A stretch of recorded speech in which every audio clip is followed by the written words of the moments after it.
And one of the things that you alluded to, and this is something Donald Trump has talked about, the DOJ may be releasing the list of Jeffrey Epstein's clients. Will that really happen? It's sitting on my desk right now to review. That's been a directive by President Trump. I'm reviewing that. I'm reviewing JFK files, MLK files. That's all in the process of being reviewed because that was done at the directive of the president from all of these agencies. Welcome to Liberty Lockdown. This is Clint Russell. I am joined today by the human coal mine canary, Mr. Ryan Dawson. What's up, Ryan? How you doing, buddy? The guy who got banned more than anybody other than maybe Alex Jones? No, the same amount. Banned everywhere. I got banned way longer than him. I'm 2 decades. I got banned decades before he ever got banned on anything. Oh no, I got a little triggered on that, and I ought to because look, man, I didn't have millions of people in the audience, whatever. They were crushing me as soon as I popped my head up. The Shakespeare of conspiracies. Like Alex Jones got in trouble because he actually did deny school shootings. He said it was a bunch of crisis actors and had people harassing their families. So fuck that guy. This is the guy that said to Moab bomb Gaza, carpet bomb them with Moabs and rose inch by inch. Did Alex say that? Oh, that's terrible. Yes. I didn't know that. Well, it's been a while since I've had you on. He also said there were earthquake machines and RFID chips in the building. The guy's a loon. Oh, well, yeah, he gets a lot of stuff wrong, no doubt. But yeah, I invited you on. It's been a long time since I've had you on, so it seems like we've got a ton to cover. But I want to start with kind of an area of your expertise, which is the Epstein list, the client list. I am curious what your thoughts are. Here. Yeah, well, I know Kash Patel is head of FBI, Pam Bondi is AG. Is this actually going to happen? No. Okay. Well, that's disappointing. All right. Well, I think I have it's QAnon level dumb. Like, there is no Epstein file. There is no 9/11 file. That's another one. Listen, it's all been purged. They think about it.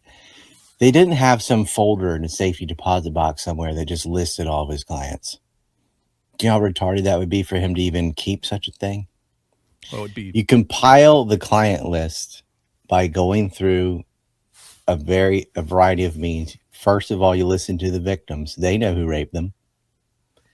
You listen to his employees. They know who was in and out of the house and seeing these girls. You have some data from the lawsuits showing emails between Epstein and his clients talking about what they did. Mm-hmm. For example, Jess Staley and Epstein bragging about it and which Disney princess you want next time because he liked the role play. You have testimony because this was a rape ring. And so sometimes the girls would be swapped to other rings. Some of them even ended up with Robert Miller, Peter Nygaard. Prince Andrew visited all these people. And so you can get the list. I mean, if you talk to, his bodyguards, his chauffeurs, the pilots, then you have some of the flight logs that gives you some evidence, but you don't know everybody who flew with them. That doesn't mean they're guilty, but that is a data point. Right. But mostly it's out of the victim's own mouths. The girls will tell you who was there. And you can corroborate that story, for example, with Virginia Giuffre being raped by Glenn Dubin, billionaire, hedge fund manager. She knew when his wife was pregnant. She knew when they were in Florida at that time. She knew what hotel it was, what the interior of that looked like. That definitely knew these people. But you also have to look at there's going to be, anytime there's somebody famous or in a case gets famous, a lot of false accusations. You've seen that with Diddy, who is guilty, but you saw that with Bill Cosby, you saw that with Weinstein, where, especially if it's a celebrity that's being accused, every girl they've ever met is suddenly a victim because they're trying to get money out of it. Yeah. And there are also a lot of girls. Like easy. So. Oh, yeah. I mean, some of these people will settle just to get rid of the headache, but this is going to be not well received, but I'm going to say it anyway because it's true. I'll preface it with this. Epstein absolutely groomed little kids, and he also manipulated people who were of age but barely to work in essentially a prostitution ring. However, there definitely were also women that participated in that prostitution ring willingly to get the money, who are now acting like they were victims and getting money out of these lawsuits. And that's the other thing people don't know. They act like no one got arrested on the list, and no one got in any trouble besides Epstein and Maxwell. And that is just 100% false. Oh, interesting. So how many people that were clients that got locked up for this stuff? Most of them are, well, Jean-Luc Brunel, the number 3 guy, got locked up and also died, allegedly all by himself, committed suicide in Paris. And that was his main procurer. Then the financial backbone, no one's going to touch Les Wexner because he's Israeli. He's basically backed by the Israeli state. But Leon Black, major trouble, $62 million sued. You had JP Morgan is paid out over $360 million, 295, and then they had another additional lawsuits. The hush money that he paid victims for, NDAs that don't mean anything, but the girls don't know that, is still being paid $20,000 a month to keep their mouth shut. Well, and Darren Endyke and these assholes are facilitating this stuff. But there's a massive lawsuit out of the Virgin Islands issued by Denise George, who lost her job for doing this, but she did it anyway. Yep. Which, if you go through it, you can see the financial institutions that are being sued for facilitating the payments in this prostitution and blackmail ring. Yeah, and then you've had other people who, let's call them accidental deaths. Plenty of those. So, well, yeah, I think what people are looking for is more jail time and less civil fines and punishments in that. Yeah, well, they're billionaires, like Prince Andrew had to pay out 16 million. I believe that was pounds or sterling, not dollars. Sometimes it's reported the wrong way. US. But yeah. Well, Charles paid it, but that is not nothing. I mean, he had to settle for 16 million. So that is a punishment. And it is, look, dude, you did it. Okay. And you can go through, but a lot of the people, are untouchable. Reed Hoffman's not going to get in trouble. Mort Zuckerman's not going to get in trouble. Like, Dubin's not going to get in trouble. Like any of the, I don't know what you call them, the privileged class are untouchable. And that's par for the course for Israeli operations. When they spy on the U.S., when they blackmail the U.S., no matter what they're doing, even when they're busted, even if they do get arrested, they'll be released and the story won't be covered. You saw that in September 11th too, where they did arrest, or they deported hundreds of them. They threw the celebrators in jail, as you know, but only for 71 days, and they got released. Right.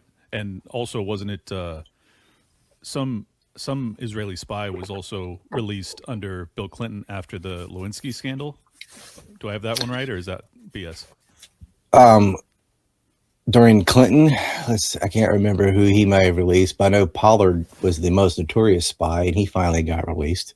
Yeah, no, that's what I'm talking about. I thought it was Pollard that was released only after the information was held by the Israelis as to Clinton with Lewinsky. I don't know if that's true. No, that wasn't because of Lewinsky. Even with that, Clinton wouldn't let go of Pollard. It took an ultra-Zionist to release Jonathan Pollard. Jonathan Pollard gave the Israelis the U.S. first strike plans on the USSR. He did enormous damage. And, at least he did rot in jail for a long period of time. Yeah. But he was released. He got a personal flight, met Netanyahu there and kissing the ground in Palestine, Israel. But he was released by Clinton or no? No, way after that. Okay. Then I had that wrong. Obama nearly did it. I believe it was under Trump's watch that happened. Wow. Yeah. So what is it about Donald Trump and Israel? Like everyone that I've talked to about Trump, they always say, this guy, even though he lived a bit of a party lifestyle, he was relatively tame by New York City billionaire standards, that he didn't like recklessly sleep around. He wouldn't have been getting himself caught up in type of like videoed stuff. And is there leverage over him that you're aware of? And if you don't know, what do you think? Yeah, Trump doesn't even drink. Right, exactly. He doesn't drink or smoke because he had an older brother who had a problem with alcohol and told him not to do it, and he just never did. Trump was a playboy. He definitely liked that model scene. Sure. No doubt about Why that. not? Yeah. Yeah, a billionaire in New York. Yeah, I can't begrudge him that. Yeah, most men with that amount of money, that's exactly what they would do. Right. Problem is he kept doing it when he was married and then married again and then married again. But okay. That wouldn't really hurt you nowadays. The thing is, Trump has always been tight with the Kushners. And they're also real estate moguls. Charles Kushner is a convicted felon. That's Jared's father, right? Jared's father. And he went to jail. He was doing a number of things. He was breaking all manner of campaign finance law to finance Governor McGreevey of New Jersey. And I have this whole movie in theory. The reason why was because whoever the governor of New Jersey is who decides the chairman for the Port Authority for New York and New Jersey. And so it controls import. Controlling the Port Authority is absolutely vital because you're getting the largest contract deals for airports and seaports and things in New York and New Jersey. If you're in real estate, that's what you want. Yep. It ends up being the former president of AIPAC. Got it. But Kushner was trying to weasel his way into that position. And I'm going to like oversimplify. So, because I know too much about this. I made a movie called Trump's Sinus Ball and Chain. It's an hour long. There's so much white collar crime, but suffice to say, one of the things he was doing was he was inventing these dummy companies to donate to McGreevey, these shell companies. And he took a couple out in his sister and his brother's name. And Miriam, his sister, got livid. Not that he had done that, but that, she wanted access to the governor too. Governor McGreevey was a closet homosexual. And Charles had paid for a trip to Israel where he met a guy named Golan Sapel, which ends up being his boyfriend, who he gives a 6-figure salary to and a position in security in New Jersey over American nuclear power plants, by the way, got access to all that. But so he was blackmailing the governor with his secret homosexual Israeli lover. So he had him by the shorties that he needed to ensure that McGreevey got reelected. So he broke all manner of campaign finance law to do that. And one of the ways he did that was by hiring prostitutes. And when his brother and his sister got mad at him for taking out shell companies in their name, he decided to honey trap his sister's husband, so his own brother-in-law. He approached some police to get some escorts, and he paid him $30,000. For escorts? That's a lot. Yeah, the middlemen. I don't know what he paid the escort. I think a similar sum. But he may have been a little more. It's like expensive hooker.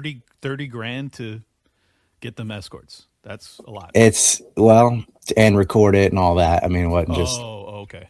You got to set up the stuff. Yeah, but, yeah. And what they'll do is they'll have a voyeuristic setup in several places. So it doesn't matter what they choose. He goes to the Red Bull Inn. It's a little like 2-star motel. And the whole thing was covertly videotaped. We still say tape, although that's not how, he's recorded. And she didn't care. She's like, go ahead, release it. Yeah. I mean, he's blackmailed his own brother-in-law, and she's like, whatever. She said the marriage wasn't for love anyway. I mean, talk about ruthless to blackmail your own brother-in-law, though. This is Charles Kushner we're still talking about, right? Yeah, imagine a billionaire like going and getting hookers and being like, "You're gonna go here, you're gonna tape it," and Wild. because I'm gonna blackmail this guy, so make sure make it as embarrassing as possible. Yeah. Give him an oil check, do whatever you need to do. Apparently, that's I talked to some of these people, but they didn't want to they didn't want it in the film. But I'm just gonna say it because this isn't the film, right? This is an interview. Exactly. There was some very embarrassing. It wasn't just sex, but some of these they're so nasty. But anyway,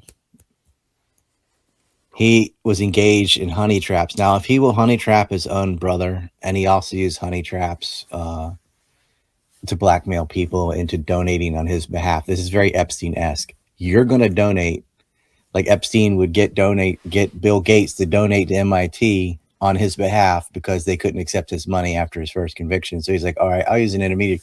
Don't worry, Bill Gates is going to give it to you. So that also they want to be part of the donor class of the university because it gives them access to the R&D. So a lot of private companies partner with universities because universities get the government tit as the help. Anyway, which is why Fauci was so powerful. There's a specific case out of New Jersey, and I talked to the lawyer. I've interviewed him twice, John Hanacio, about the microwire case, cutting edge technology that can like angle artillery after it's been fired. It's really neat stuff. But the Israelis stole all of the trade secrets by spying on the partners of the private company that developed everything through the universities. I mean, this certainly answers. I mean, Jared is obviously his son-in-law, but it still strikes me as surprising that Trump would show such fealty to Israel strictly because of his son-in-law. It seems as if there has to be leverage. So I'm getting to that. So the Kushners. Oh, by the way, Charles Kushner's in Trump's cabinet. So is Steve Witkoff. Do you know? Steve? Yeah, I know Witkoff. Do you remember his role in September 11th? No, I do not. Well. So if you watch Ward by Deception or Empire in Mass, you remember Bernard Kerik, the police commissioner, who had flown to Israel in August, kissed the wall, and got a $250,000 loan unexplained through an intermediary to his wife. And it was from Atin Wertheimer. He's on the board of governors for the Jewish Agency. He's the richest man in Israel in 2001. Why is he giving $250,000 to a police commissioner in New York? Not the police commissioner. Right. So New Jersey's got like hundreds of them. And this is August of 01? Mm-hmm. August 26th to 29th. Right, weeks before 9/11. Whoa. He gets this bribe. And the go-between was Steve Witkoff. He's a marble dealer in New York City. Dude, why is this guy, this random Jewish billionaire, is accepting money from the richest man in Israel to give a private personal loan to the police commissioner of New York, who just happened to find a 9/11 hijacker passport. Someone handed to him. I don't know who handed it to me. Just some guy, you're a cop. You're a police commissioner. You don't stop that guy and say, where'd you find it? When'd you find it? No. What's your name? No. Because they already had it, obviously. You've got to be kidding me. No, Brian, I'm not kidding you. How is this not the biggest story in the world? Because I'm the only person that knows this stuff. It was one sentence in my movie. I forgot about it though. Because. But if you know the Witkoffs, and again, I don't know, if you know organized crime in New York, then you know about all these people. But organized crime has become like this caricature from The Sopranos, and Hollywood has made it this, Godfather type thing. And I mean, there is and was a massive Italian mafia, no doubt, but of course. But so there was also an equally big or larger Jewish mafia that doesn't get any airtime in Hollywood. I wonder why. Probably because the Italians don't own Hollywood. Yeah, I remember there was there would be a few Jewish characters in gangster movies in the 80s, but it was the focus was always the Italians, always, and the Jewish guys were their accountants, basically. Well, yeah. All right, hold on. I gotta ask you about this. So, Steve Witkoff is the guy who's now credited with negotiating the ceasefire in Gaza the day before Trump takes power. So January 19th. So just about almost exactly a month ago. What is the angle there? Because if you're right, which I believe you are, Yeah. that Witkoff is almost certainly a conduit directly for the Israelis. Why would he be interested in negotiating a ceasefire? This must play into their greater plans, no? As always, Liberty Lockdown is brought to you by mypillow.com/lockdown. If you are interested in getting some cozy, if you're running low on cozy, the only place to gozy is mypillow.com/lockdown. Sorry, that didn't rhyme, but it doesn't matter because this is the coziest stuff around. You can get towels, you can get sheets. The Giza sheets, you know about the Giza sheets. You heard about that. Your grandma told you about the Giza sheets. Your cousin told you. You got to get a pillow. You got to get slippers. You got to get pet equipment. Yeah, they got it all. mypillow.com/lockdown. If you want to support the show, easiest way to do it, get some cozy stuff over at mypillow.com/lockdown. Grab it. Well, the IDF was worn out. They needed a ceasefire and they needed to get the hostages back. That was a lot of pressure on Netanyahu to do that, but it needed a face-saving way to orchestrate it. So it's like, oh, have America. It's like the guy, hold me back. He didn't want to fight, but he's like, oh, you're lucky my friends got me, And so, Trump did this, but don't worry, because they're just gonna restart it, Wow. Once they get the hostages, they'll. So you can see the propaganda already because the Israelis bombed those two kids. It was like 10-month-old and a 3-year-old or something. How do you know that for sure? Because I've seen such conflicting reports. I don't know what to say about it. There's nothing conflicting about it. I mean, the Israelis lie about everything. Hamas did not keep these people alive until the very last day and decided to kill them. Israel attacked their own and blamed Hamas. And they got these pictures of these ginger kids who look absolutely ancient Hebrew, right? Because it's just a bunch of Europeans role-playing as Jews. And they're going to use this as a pretext to continue to break the ceasefire because they've already broken the ceasefire. They've already been shooting people, bombing things. I mean, what ceasefire? They're still killing people. There's video of themselves where they just randomly shoot into the town. And they're also ethnically cleansing the West Bank. But they need some propaganda to be like, see? And this is, even if, let's say I'm wrong, the Israelis have killed 44 hostages anyway from their bombardments on Gaza. 3 of them who have been released, they shot in cold blood, who were waving a white flag and running away from the IDF, and they kept chasing them and shot them. Yeah. Why? Yeah, well. And then there's hundreds of them were killed on October 7th by Apache gunfire and by Israeli tanks, where they just issued the Hannibal Directive and murdered their own. Well, here, let's, just for those that aren't familiar with this story, let me play this for them. We can confirm that baby Kfir Bibas, aged just 10 months old, and his older brother Ariel, aged 4, were both brutally murdered by terrorists while being held hostage in Gaza, no later than November 2023. These 2 innocent children were taken hostage alive together with their mother, Shira, from their home on October 7th, 2023. Contrary to Hamas's lies, Ariel and Kfir were not killed in an airstrike. Ariel and Kfir Bibas were murdered by terrorists in cold blood. The terrorists did not shoot the 2 young boys. They killed them with their bare hands. So that's the Israeli narrative on it. So you obviously disagree. Oh yeah, they got evidence where they killed them with their bare hands. Right along with the babies on the clothing line and the 40 beheaded babies. And but didn't he just say that they were killed no later than November of 2023? So how would you even know like a 18? I know this is gruesome, but like a corpse from 18 months ago. Am I understanding this right? Yeah, you are, and that's a good point. But they did not kill babies with their bare hands. Yeah, I find that hard to believe. They did not hold them hostage just to murder them. Could have murdered them where they found them. The reason they took hostages is so that they could exchange them leverage. for all the hostages that the Israelis have. That's why they took hostages. Right. Why not just kill them?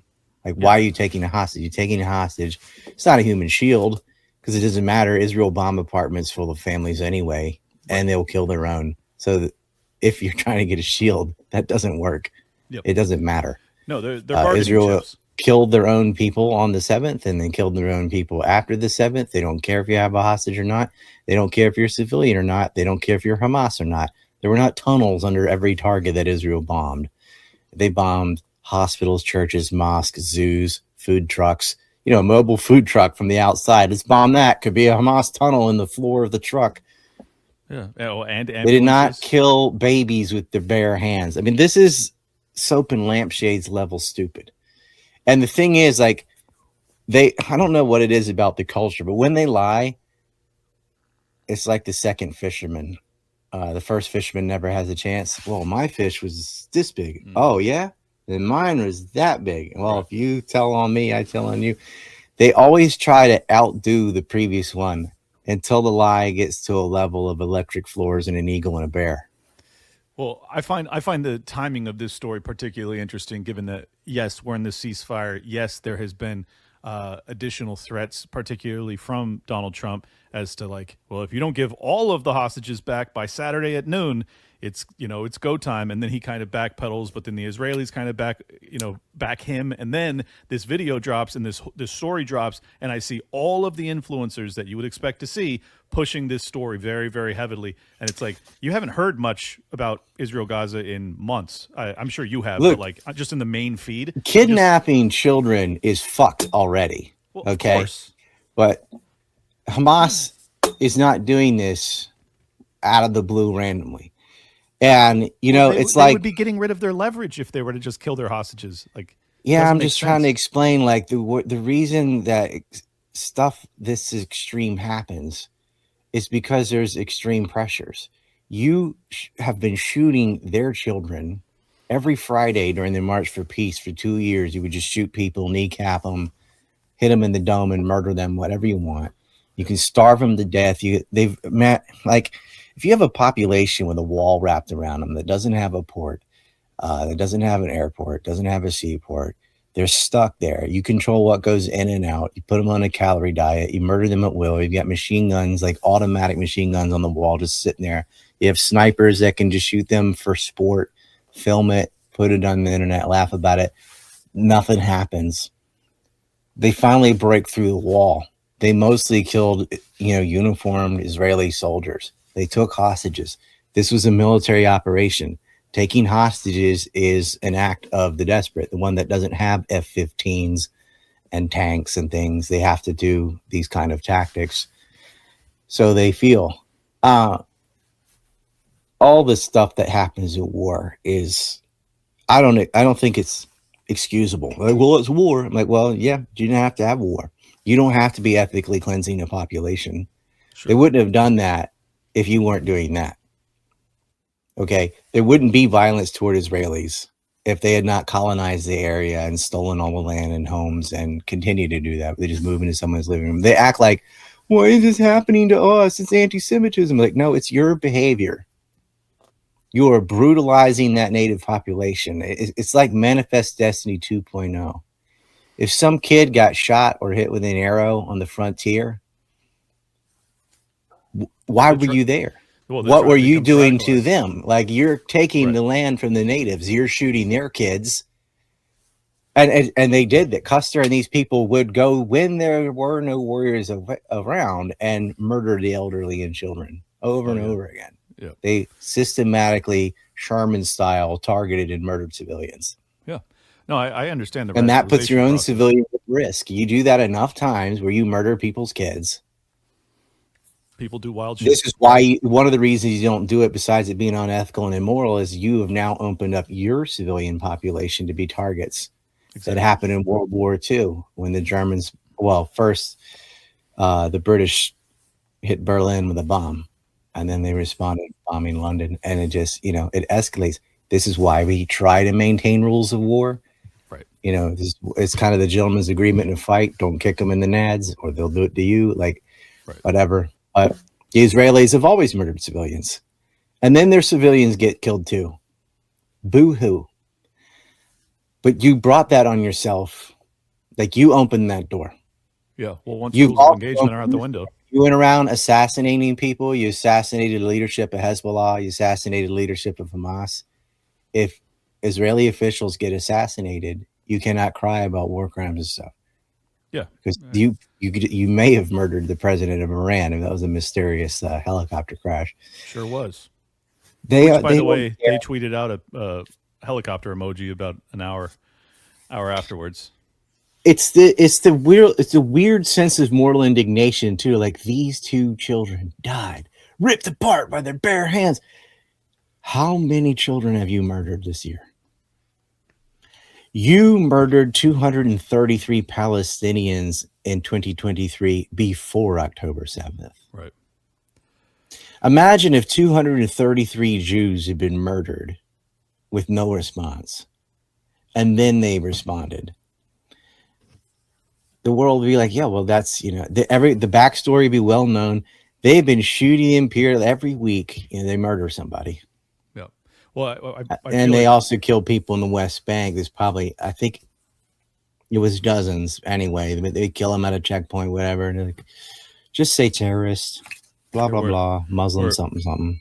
I mean, this is an important topic, but we're sidetracked. I never got a clear answer on what leverage do you think they have on Trump? Oh yeah, thank you. So what I was doing, I was setting the floor of, like, Kushner is a guy we know sets honey traps. Yes.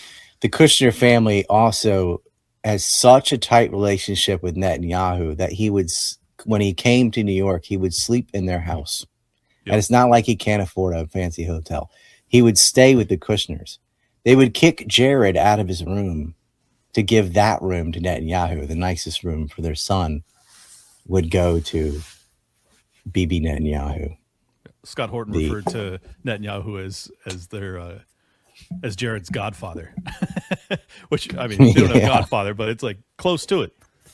I think he might actually be. He might actually be. They're very tight with the Israelis. The Israelis have always maintained a hand in glove relationship with organized crime in New York and New Jersey, especially the real estate mafia, which ties in the Port Authority, as I mentioned earlier, is vital to a lot of operations, which included, Kushner started buying up property on the other side of the Hudson River prior to 9/11, just in case, something happened and people physically needed to move offices somewhere. You're talking about Charles. He would have it. Yeah. So you think Charles, obviously you believe that Charles had foreknowledge of 9/11. Well, here's the, if you know this story about Perez and Khalid Odala and those guys and Sakir Hamad, these people who were arrested doing illegal work on the fire suppression systems in the World Trade Centers. And they got busted serendipitously in Tennessee on this ID scam. But when they got arrested, one of them had on their person a card to do work in the World Trade Center dated September 5th, 2001. And it's timing. The Port Authority that decides if you're going to do work on the building, internet cables, elevators, fire suppression, that goes through them. So Kushner bought that leverage to be able to authorize who would be working in those guys went and sabotaged the fire suppression systems, which ensured maximum damage by the fire. Yep. Had those sprinklers come on as they were supposed to, maybe the buildings wouldn't have fallen. Who knows? But they had a team illegally doing work in the World Trade Centers. They said they were fixing it and upgrading. No, they sabotaged it. Ringleader from Jerusalem bounces.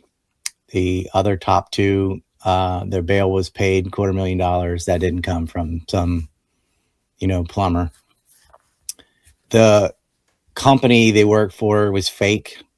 Denko Mechanical and Magic Heating and Plumbing was just a residential address of a guy in New York. They had faked fire suppression credentials, reference letters. They just forged them and invented them. And Wow. so they made this company. You have to make a little bit of a good front, so the other person has plausible deniability and says, "Oh, I look like a real company," Right. and we hired them. But and Susan Nash was in on this because the key witness in the ID scam, Catherine Smith, was murdered the day before the trial. Someone burned her to death, set her on fire in her own car. It's a very interesting story. Anyway, people are always asking, well, who had access to the towers of September 11th? It's like, motherfucker, we have their names and they went to jail. Yep. But they don't care because people like a mystery. It's just like the Epstein list. I've published that now 110 times and put it on a t-shirt. It doesn't matter because they want the government to tell them. They need an authority. They need the guy on TV to sit there and go through like, well, look here. No, that's so true. That's not going to happen. No, that's so true. Well, quick question for you. Has there ever been firsthand reports from the firefighters on the day of 9/11 or any after the fact reports that proved out that the fire sprinkler system did not function that day? Yeah, but before I get into a big 9/11 hole, I still haven't answered your question. So that's true. The Kushner Netanyahu are very tight. Yes. I get, when it gets into 9/11, I'm like, obviously, I've devoted so much of my life to this event, and it's kind of cathartic to get on your show and give a little tidbit like that a lot of people never heard of. All the physics in the building look like it fell too fast. Squibs, boo, whatever. I can't stand them. I can't stand the airplane deniers, the nanothermite people, all that. Yeah. No, I'm interested in the truth. So you've got real names. You have people celebrating the attacks and da-da-da-da. And because this network will involve Dominic Suter, the Witkoff Atin network does involve Ornette Livingston and Dominic Suter of the Urban Movie Systems and the Dancing Israelis, I can't. I'll never get to it if I get into that. We'll talk 9/11 someday, but okay. So, if you have someone who's willing to set honey traps and has the Prime Minister of Israel sleeping in his house, and their son marries your daughter, they absolutely have to have something on your daughter. It doesn't have to be about Trump. And he'll do anything for his kids. So Barron's walking around wearing Kevlar everywhere he goes. He probably had to get that custom made because he's 20 feet tall. I never considered that angle, that the leverage could be on just his kids. You need one kid, and which kid's the most important kid? Is it Ivanka? The one that he'd date, the one that he would date if it was. I would. His daughter. Ivanka. Yeah, it's Ivanka. Yeah, well, that makes sense then. Okay, so that's they married in, but here's the thing: Charles Kushner and Mark Epstein don't get along. Jeffrey's brother is also a real estate developer in New York. He's the one that got him the house across from the Kazis, the school. He got the adjacent properties. Epstein got that for only 20 grand. People say $1, but it was like 20 grand for still a bargain. From Wexner. Oh, absolutely. Yeah. I mean, but try not to exaggerate, because then people eye roll and go, that's not true. It is true. It's just, there was something he got for $1 though. Some whatever. But anyway, pennies on the dollar, unless Wexner was paying for everything. Unless Wexner's, I call it the Sonborn Institute 2.0. His Wexner Foundation had Jeffrey on as a board of trustees, and they were financing Israeli prime ministers, and they were blackmailing Ehud Barak. Oh my goodness! So it's like they didn't get along, and so Trump didn't get along with them either. He knew them, and so people thought it's got to be Epstein had blackmailing Trump. He hated them. They had a power dispute on a fire sale on property adjacent to Mar-a-Lago that Wexner wanted, and Wexner used to have and sold, and he was trying to get it back. And Trump wanted it because then he could just expand his adjacent property into that property. And Trump pulled it off because of the Apprentice, basically got on the money for it. And Hyatt Hotels, I think he had some money involved with that, but whatever. He pulled all this stuff together and he got it, and that really that really didn't sit well with the gang, and they tried to. They were recruiting people out of Mar-a-Lago using honey traps. Maxwell would visit there herself. And when, the parents of one of these girls complained, he had the Epsteins and Maxwell Removed. kicked off the property. Exactly. And so there's been tension and I know they've seen them together, party laughing and stuff. So what, when it got to that, and he knew, Trump didn't know, but there was enough. Everybody around Palm Beach had heard Epstein likes him young, The thing is, down in that area, as you know, well, you're kind of near that area. That's not uncommon. And nowadays with Instawhore or Instagram, there really isn't like a dominant monopoly pimp or anything. There's so many little games going on for sure. of girls can set it up themselves. Yeah. I mean, they just go on what's your price or name your price or so. There's websites that it's prostitution websites. And so, yeah, but these girls were different in that they were selected and groomed into doing this. And they had a lot of Eastern Europeans and stuff. They just take their passport away, force them into it, whatever. Yep. But, the cream of the crop is you want a native English speaking American white girl, blah, blah. There's a demand and those are hard to get. So they would find runaways and, people you can't just steal a kid, their parents will, hey, where are they? So they would find them from, not the best backgrounds and groom them. Like and then they would get them to groom other kids. And so, like orphanages it's sick. And halfway houses? Yeah. Well, if you want to talk about child protective services, they are not the most ethical. Yeah, they've had a bad track record for sure. All right. Yeah. So well, let's just leave it at that. But anyway, but that wasn't from his blackmail. It's from the other side. The thing is, this is like left wing versus right wing Zionism. It's all Zionism. Yeah. Kushner is not as professional as Epstein was. Epstein was at it for far longer, and Epstein entered a pre-existing network that had been doing this, whereas Kushner's kind of amateur at it. That's why he got caught. I mean, he's doing the bribes himself like an idiot. He didn't have the state support the way that Epstein did. But he had state support as far as getting on the PA, but they already had it. Like I said, the former president of AIPAC is running the Port Authority. They've already got that. It doesn't need to be Kushner. He made that power play himself. He wanted to be that. And that was not, the Israelis did not need that. They're like, we have this already. You do what we tell you to do. Okay. And your job is this and this. Important question. So Trump, from what I read into these things, I watch videos of them together. I read lots of articles about this. It seems to me as if there is tension between Trump and Netanyahu. And the reason I bring that up is that, well, if your thesis is correct that it's blackmail that's being held over his daughter and he knows who's holding it, well, of course he would be very antagonistic towards that person, even if he kind of does their bidding at the end of the day. Do you think that was the United States will own Gaza? Was that an example of Trump trying to assert his own dominance to push back against Netanyahu, or is that playing perfectly? I don't think this is from them twisting his arm. I think this is just Trump and I'll tell you why. He said equally stupid stuff to North Korea. Like he's like, look at all this beachfront property in North Korea. You could develop this. Like, dude, there's no. He sees land and water anywhere in the country, in the world. He's a developer. He's like, let's build some. Put a golf course here. You're gonna do. And he's just looking at it. He's like, well, this is good real estate. Look at all the coastline you have. As a real estate developer myself, I'm very sympathetic to that. I do the same thing. So that's fine. Yeah, but you wouldn't do that in North Korea when you're doing No, of course not. So this was Trump off script, because I took it as like Netanyahu looked displeased in the moment when he said that.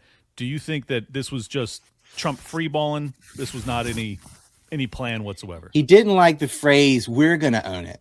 He's like, "Well, no, we're going to own it, not you." Yeah, that's what. But then he calmed down when Trump said, "Basically, America's going to pay to bulldoze down the rubble that Israel made.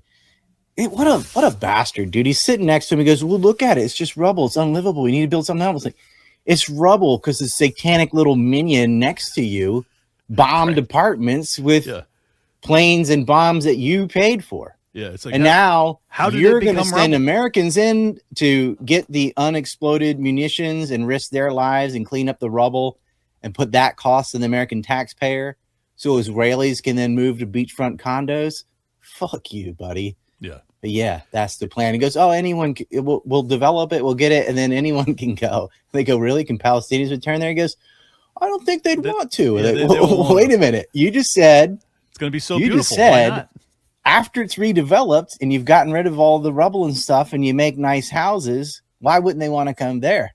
Yep. Oh, no. That's going to, this is a land grab by Israel. That's been their plan.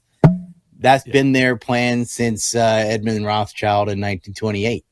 Yep. At least. Well, I've been very optimistic about the first 30 days of Trump, just in contrast to every other presidency in my life. Well, he's done some great stuff. He is horrible on Iran and Israel and completely. And guys, don't be a light switch brain. This is all like, if I could support Trump on A, then I have to support him on B, C, D. No, it's not like that. No. It can't get worse than Genocide Joe. Stealing, as horrible as theft is, murder is worse.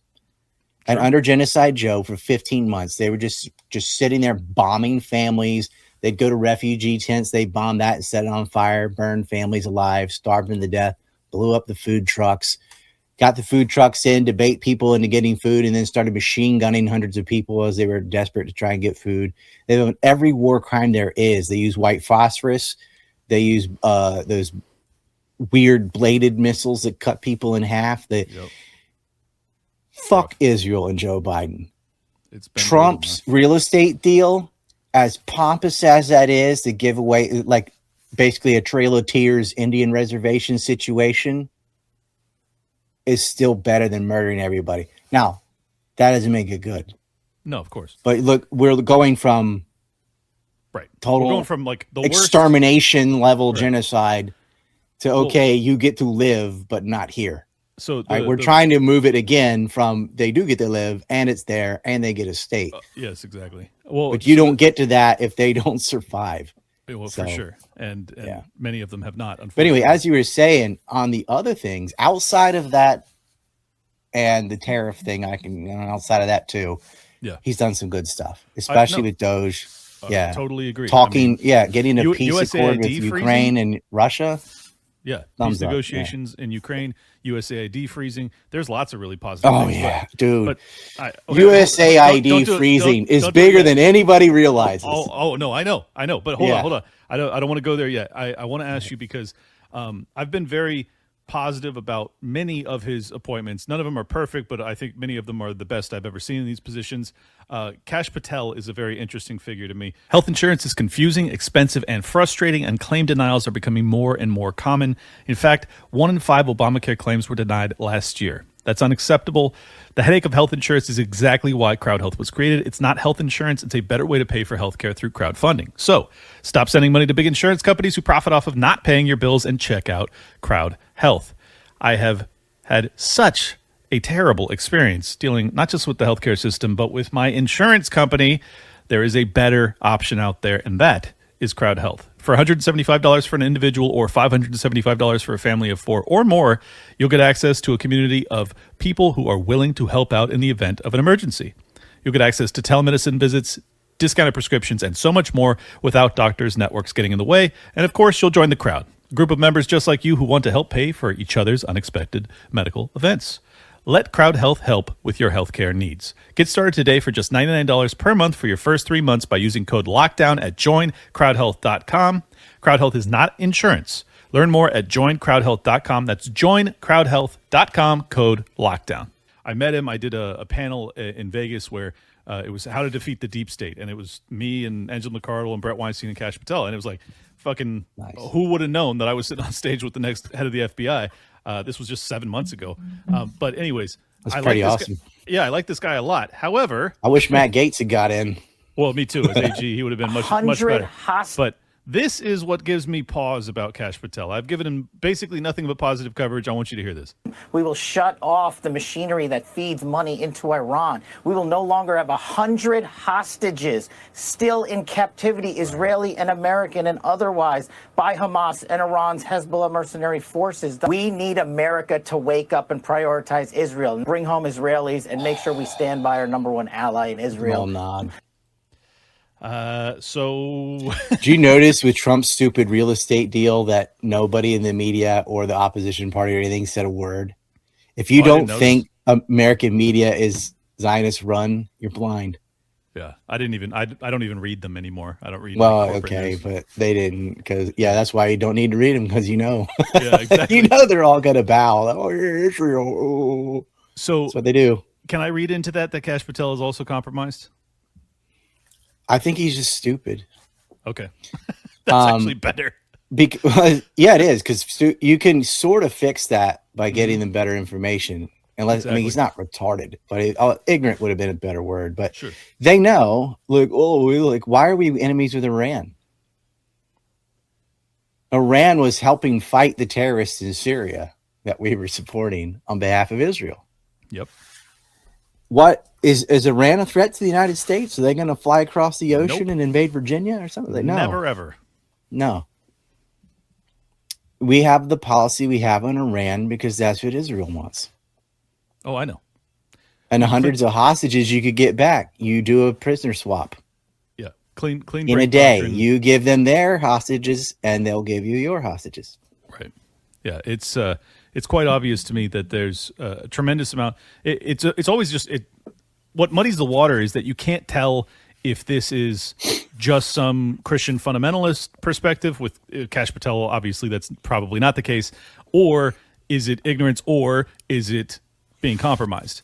And I can't ever distinguish that. Like, I don't know which, and that's very frustrating to me because you never know. I think that Thomas Massie is like the only guy in Congress that I'm confident is not compromised because that dude goes hard in the paint and he just never shuts the fuck up, and they fund massive opposition campaigns against him and he doesn't care and he doesn't back down. He won.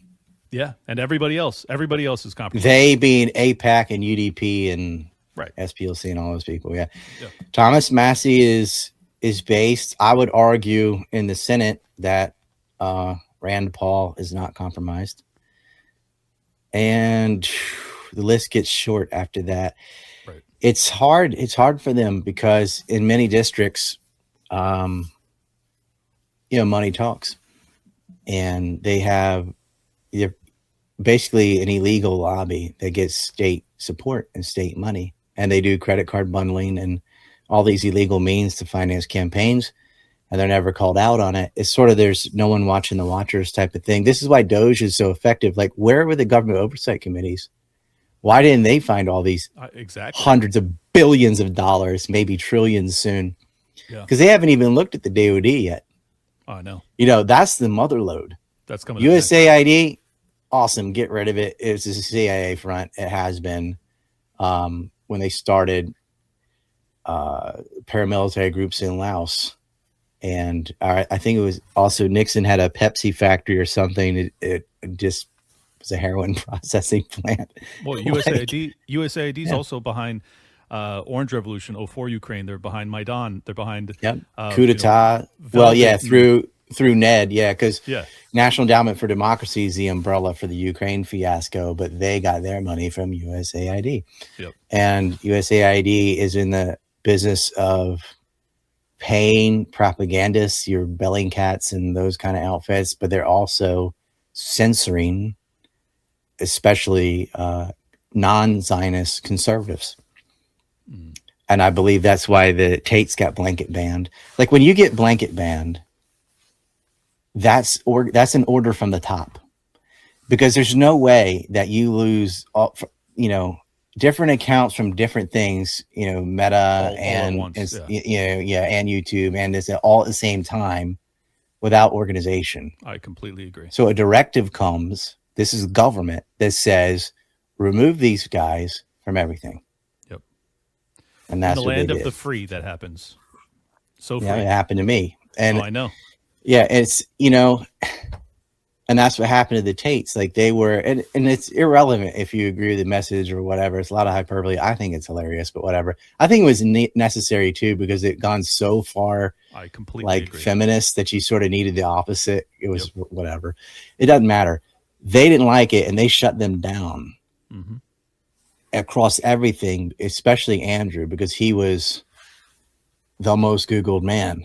And you couldn't go 4 videos without, seeing him. I'll tell you what I think it was. I don't think it was that he was pushing back against the feminist onslaught.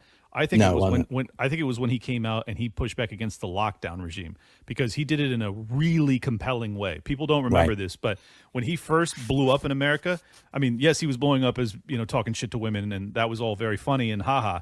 But when he went on Your Mom's House and some other podcasts, and he's like, I travel all around the world. I'm a free fucking man. All you peasants, you fucking take these, you wear your mask, you just ask Fauci whether or not you're allowed to leave your house. Like, he was inspiring. Well, they went to Sweden that didn't have lockdowns. They weren't all dropping dead. All it took is one counter example to go, look, it's fine. Exactly.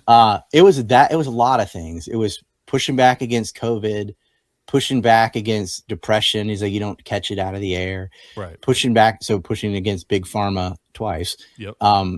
Going against the global warming alarmist. Yep. And I add the word alarmist, the Chicken Little, we're all going to flood in 12-year people.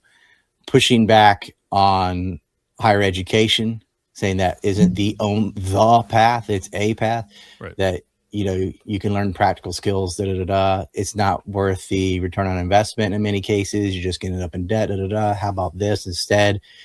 And he pushed back on Israel, and he really pushed back on Pierce Morgan. But before that, he had said he was against the wars. He thought the war in Ukraine was stupid. And they actually have a Tate pledge where they were helping refugees from Ukraine, Sudan, whatever, and just did that quietly. I didn't even know. It wasn't part of the brand or whatever, but they were doing it, him and Tristan. And because here, I'll let you in on something. I was actually almost, I guess, they were trying to recruit me to investigate them, because I got Epstein, I got Nygaard, I got Robert Miller, I got a lot of these actual human traffickers. And somebody tertiary to the group was trying to get me. And then the group was like, no, not him. He's truthful. And so, but I was like, already learned a lot of their names and network and everything and who was doing this. I go, you mean you have like dedicated Tate haters? Yeah, they did. There are people, there are accounts on Twitter that are run by more than one person. So they're 24 hours, Yep. They responded seconds. It's so astroturfed. Who was running this? We'll get to that in a second. So, it's USAID, but the people is a whole bunch of people, but they're there just to defame people. Now, had the Tates been totally blanket banned, that would have worked. But then here comes Elon Musk. So they retained their Twitter. And I think at the time, I don't know what it is now, but back then it was like 9 and 2 million or whatever between the two of them. Now it's probably 11 and 3.5 or whatever. But they were able to say, punch back or, continue to exist, because I promise you, just like someone like Stefan Molyneux, doesn't matter if we agree with him or not. He had about 1 million followers on YouTube. When they canceled his account, that was it. Within 2 weeks, nobody remembered him. Lights out. And he didn't have any other. He didn't have Rumble. He didn't have. He was out. Right. And I knew that too. Be like, oh, you can't cancel people. I'm like, you absolutely can. Like, if you get rid of their social media, nobody cares if you're on Gab. No one cares if you're on But at least there is a Gab. I mean, that's better than when I got canceled. There was even that. So I'm glad it exists. So anyway, USAID was canceling people, and one of the worst, most egregious things, I believe, if Trump had got in earlier and we had gotten rid of that National Endowment for Democracy money and USAID, then Gonzalo Lira would still be alive. Yep. They murdered him. They tortured him and murdered him. And it would have taken a phone call. They would have let him go. They didn't do that. They did it for Otto. What's his name? Otto something Steen, whatever. He was in the UVA kid in North Korea that finally got returned in a coma. Yep. never recovered and died. They twisted his teeth. They waterboarded him. And the U.S. had to be like, well, there's no skull fractures or anything, but something mysterious. He's got all this brain damage, but yeah, he's waterboarded. But you can't say that because you're bordering people and spent the last 3.5 years justifying that as not torture when it is. Whoa. And so that is why in that case, it's just like a mystery. Yeah. His brain just shut off. I never even thought about that. That's a great Well, point. I live in, for the audience, I live in South Korea. I found out what happened there, but they tortured him. They were turning his teeth. You know how painful that was. Oh, I can't even imagine. It's something they do with prisoners, by the way, especially in American, because he stole a poster or attempted to, whatever. But he was clever in the sense that he over confessed. He said stuff like he was Jewish, but he said the Methodist Church and the Z Society, it's like a secret society at UVA with the sevens and the Z, whatever, Z. They said, oh, it's they sent me on behalf of the CIA and Z and the Methodist Church, which anybody in America knows is crap. But in North Korea, it sounds good. It's like, oh yeah, the secret university cult and the Methodist Church, which is like the most mild. The Methodists and the Quakers are like the best kind of Christians, probably. Like they did not do that. And he wasn't even Christian, he was Jewish. So he signaled his innocence by lying intentionally. By like, no, he confessed. By confessing falsehoods. But he over confessed to a ridiculous level. Right. That's smart. This is Otto Warmbier? Yeah, that's his last name. Yeah. Warmbier, something like that. I don't know. And yeah, sometimes I get I don't know. I'm starting to I used to be able to do fact retrieval like that, you know. But that was back in 2016, 2017. So I think it was January 2nd or something. It was the early January where he got arrested, like right the day they were leaving. And it was sort of during the transition. And, you know, John Kerry and all, they all went and spoke on his behalf, trying to get him out. None of this happened for Lira. Yeah, they did it for Brittany Griner, too, in Russia. They all coming out and getting TV, you know. Trump tweets about it. There's an interview with the kid's parents, and they really pushed. And so I guess, you know, during 2017, Trump's in. And in March, they met again, and then they negotiated again. They even used the the Swiss as, you know, intermediaries, and they're negotiating, and they finally get him released. He was in a coma. Do you think, I know it's terrible. Do you think that Gonzalo Lira, I mean, was he murdered like with force, like with knowledge by Zelensky directly? Do you have any? They'd broken a rib. They scratched his eyeball with a toothpick, and they stole all his money too, because they got access to all his accounts, which YouTube left up. So people are going, and every time they're watching an older video of his or whatever, the Ukrainians are now making money. Whoa! Because they have his accounts, dark. they have his passwords, they have everything. Yeah, YouTube will ban you for saying there are two genders, but you know, if you're part of, you know, neo-Nazi terrorists in Ukraine, that's okay, whatever. They got his money, and he had a family. He's got 2 kids and a wife that are not in Ukraine. They were in Germany. They've now moved. I'm not going to say where, obviously. Sure. But that money was for them.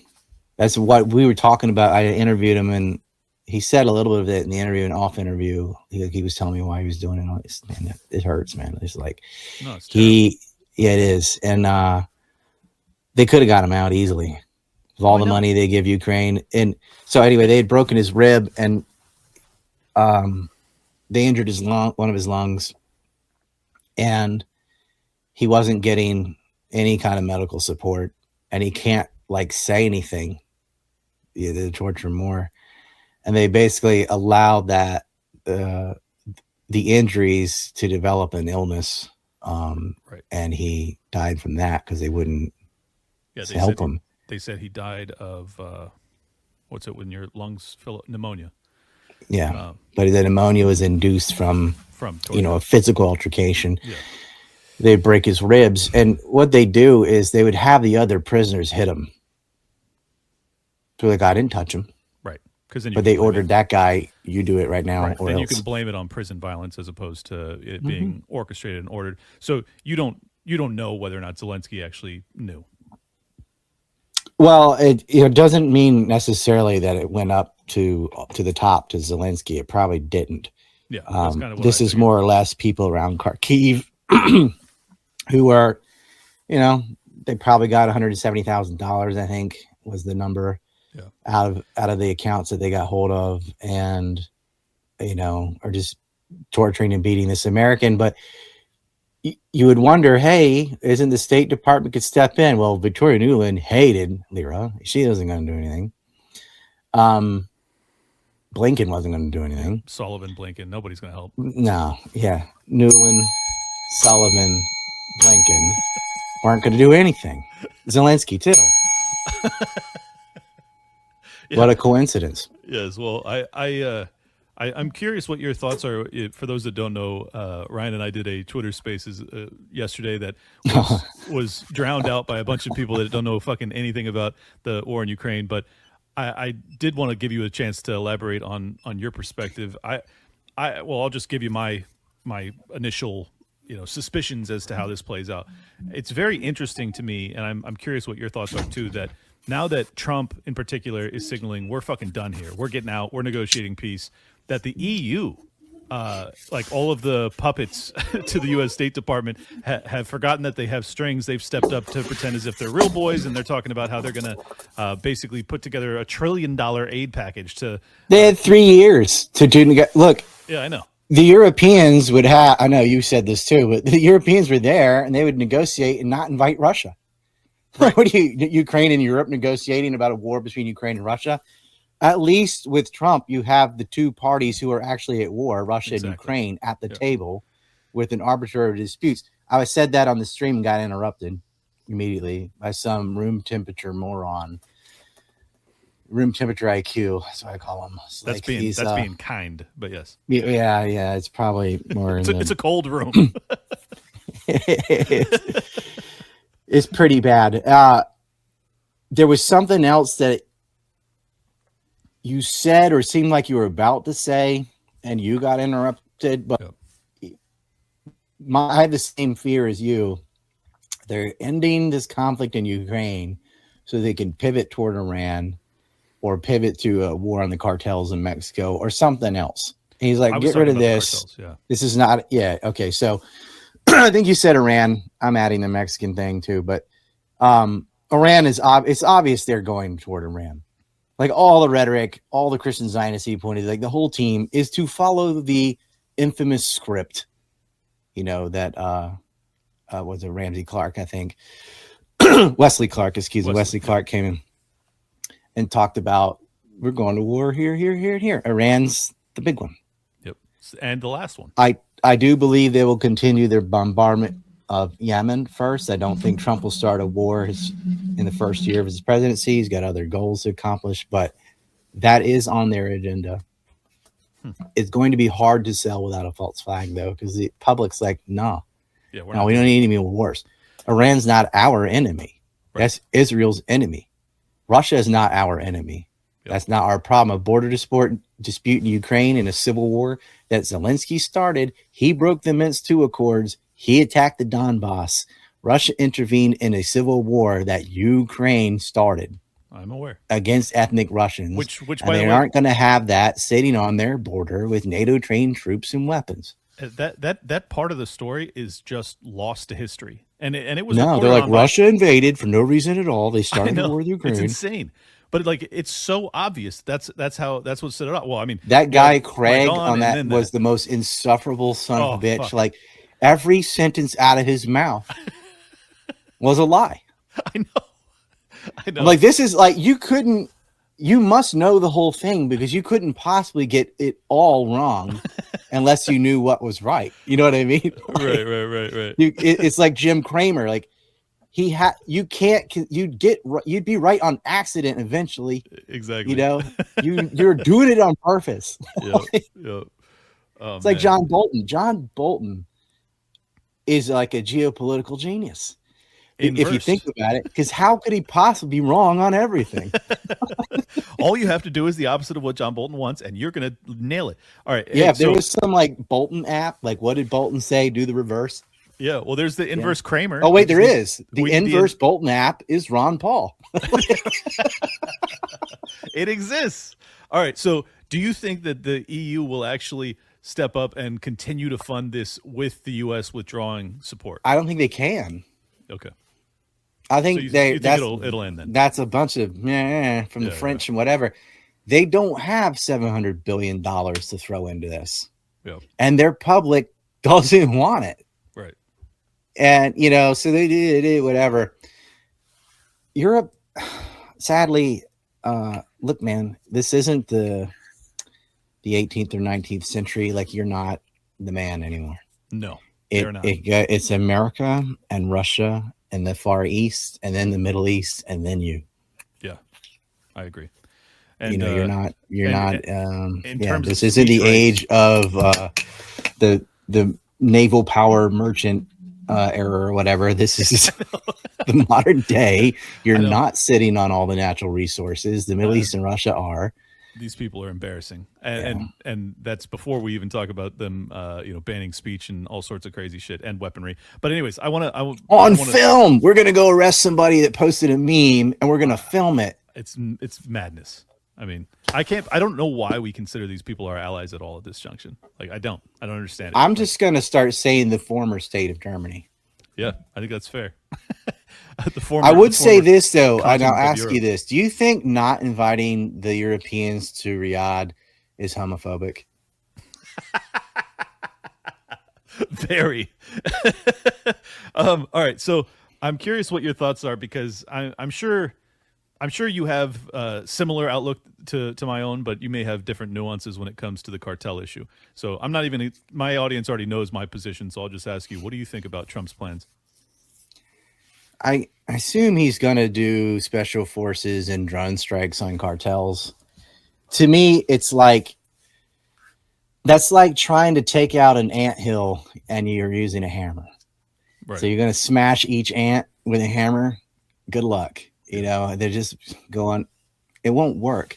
You have to get rid of demand if you really wanted to do it. And the one part of his plan, like fortifying the border, would Agreed. help. But the thing is, if you're talking about a drug like fentanyl, you can't. It's like stop. one little vial. One half a drop of that is the dosage or whatever. Like, you can't really stop that without getting rid of the demand. And so building walls and alligator pits or whatever isn't going to do it. Now, you should shore up your border anyway for umpteen other reasons, not just because of the drugs, but the flow of people. That is something you can stop. But a lot of it are people coming in through port of entry and using overstaying visas. And so I would just get rid of welfare. If you don't want ants, don't put sugar on the floor. That solves your immigration issue. They never flood into countries that don't have welfare programs. Well, and the That's why we don't see them here. You don't see them in Japan.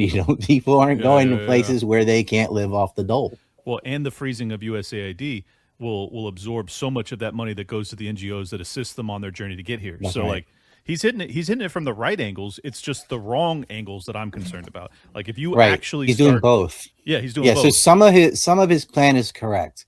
Right. I agree. Get what Tom Hoden's doing, find them where they already are and deport them. But that's going to be too slow, but you still need to do it. Sure. It's more important to prevent them from ever getting in the first place. Yeah, you got to stop the flow. And you have to dry up the aid because it's not individuals doing this. This is organized and it's paid for because Democrats are bringing in illegals to swing states to flip them so they can maintain political power. So you got to end all that.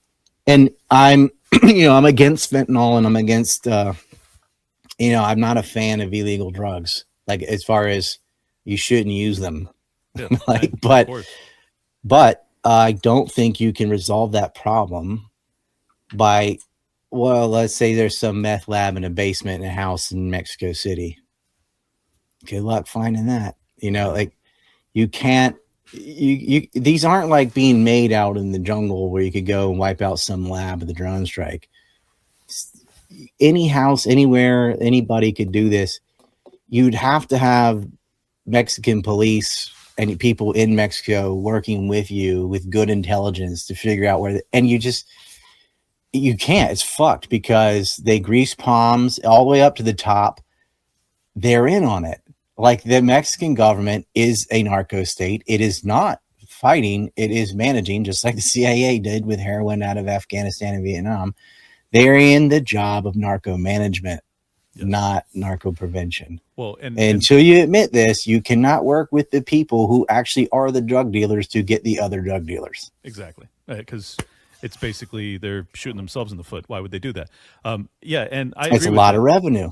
Well, it's a lot of revenue. And here's the thing. You said, well, you would have to have, local cops, local federales that are assisting you in this process. Well, you're not going to be able to pay them better than the cartels already pay them. Like, you're not going to do that. So good fucking luck. So basically my point is and I've been trying to get this across to the more hardcore Trump supporters that watch this show is like, if you expect to win this war, like win it, you're going to have to fucking ground invade Mexico. Like, are you prepared to do that? Do you understand what that would mean? Do you understand that there are thousands of cartel members? You can't even get rid of drugs in your own country. Well, exactly. You can't even keep drugs out of jails. I know. It's probably the like in a jail environment where cigarettes are currency stuff. There are people in jail that can get whatever drug they want. Right. And that is an environment we have, like, it's gated, walled, they live in cages, and they're still getting drugs. Yes, exactly. Because, like you said, the problem is the people in charge of policing it, a little bribe here, a little blackmail there, a little threat in the family, whatever, and they'll comply. Because why do they care if the prisoner's doing drugs? Exactly. Well, and you give someone $100,000, he'll bring it in himself. And say they successfully wipe out the existing cartels. You think that void stays empty long, or do you think some other entrepreneurial young buck decides to start one up? It's going to be refilled in a year or two if you do that. You can't. It's like getting people to like not watch porn. Like they just will. Right. It's okay. So let's look at some states that don't have a fentanyl problem, a heroin problem, an opioid crisis, or even a marijuana issue, like Japan. It is just as illegal in America as it is Japan to do all those hardcore drugs, except for pot in some states. But up to a certain year, that was illegal too. And yet everyone did it anyway. But they didn't do it in Japan. Why? Are they going around policing the hell out of it? No. It's a different culture. They don't glorify drug use in the media and music videos and so on. It's not cool. Mm-hmm. If you're going to continue to do that and then try and fight it, that doesn't work. Yep, that makes sense.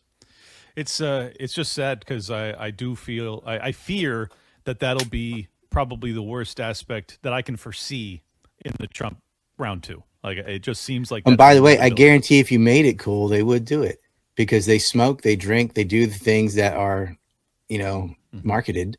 Right. So if you don't market it, it'll fizzle out. Yeah. No, that makes sense.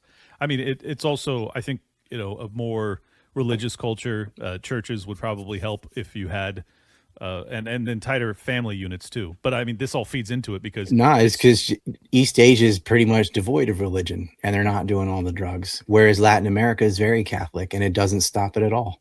That's true. But don't they have tight family units in Asia? They have tight family music in Latin America too. It's That's true. It's nothing to do with religion. Like, so you think it's just marketing? Interesting. It's just. They don't have a degenerate culture. Right. They don't glorify this like thugonomics crap. Yeah. It isn't cool. And El Salvador proved the way. You put the criminals in jail and you don't let them out because it's only like 1% doing all this crap. And it's not like intrinsic to the DNA or something. Like if you take the leaders and you jail them and you don't let them out, problem solved. Yeah, but you almost need a dictator to do that. Well, yeah, it's like someone that won't take a bribe no matter what. It says, no, we're putting the cartels in jail, which you absolutely can do, and they don't get out. and they don't have influence while they're in there. And you may not have the vacuum filled if you've been brutal to the prior cartels, but like, I don't think Mexico's going to do that. Are we really going to just conquer them? I don't fucking know, man. No, you can arrest and try these people. You don't have to go in with drones blowing people up and stuff. Like, once you can never be degenerate in the first place, like the Japanese, the Koreans, whatever, or you can take care of it with strong leadership, like they've done in El Salvador, where you go, okay, we know who's doing this shit. We're going to get evidence, and we're going to arrest them, and we're going to keep them there. Oh, the jails are full, build another one. And then within the jails, they do a recitation program, blah, blah, fine, whatever. It's just, America loves violence, and they want violent solutions. And it's different, man. It is a large chunk of the economy for Mexico, and it goes to the highest level. You have, military, even the military, like the cartels of the military bleed together. Former military go, and they do, if you're going to take on the Sinaloa cartel with Zetas or whatever, good luck, man. Like, there's cultural and institutional issues that have to be fixed. Otherwise, it's like hitting ants with a hammer. Like I said, like, you have to gas the anthill or whatever. And, like, you can't go looking for ants. Right. And if you put DEA agents or SEAL teams or whatever, and you have them paired with federales, you're going to have, green on blue. You're going to have, like, our translators will be shooting our guys in the back because they'll be on the payroll to the cartels. Like, it'll be a mess. It'd be like trying to police Iraq or Afghanistan. It just, exactly, you won't know who's who or what, and it doesn't work. And that is not the way to resolve it. You have to get rid of the demand for drugs, and they never look at it from that end. And the same thing with the immigration problem. Get rid of the welfare, and it will go away. Right. Got to take the incentive structure. And yeah, no, I agree. That is the holistic approach. People don't want holistic approaches. They want a fucking pill, Ryan. They want to just take it, swallow it, be better.